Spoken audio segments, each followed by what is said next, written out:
Nos encontramos en Olocau, un tranquilo pueblo de la Sierra de Calderona.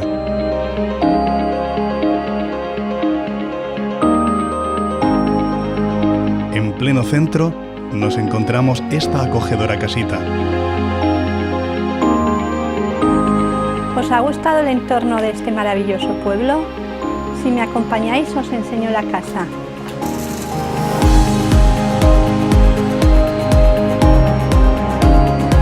Una casa rural para disfrutar de esas merecidas vacaciones o escapadas de fin de semana.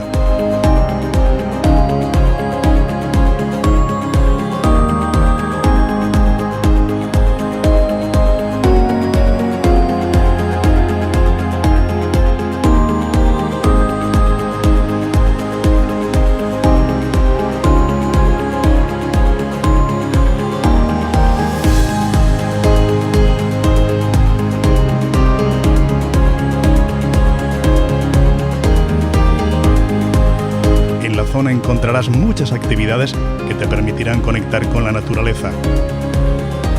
Senderismo, rutas de bicicleta, escalada.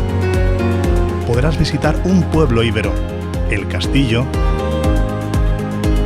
Además, podrás refrescarte en la piscina municipal y en sus alrededores también podrás encontrar un aeródromo, granja escuela.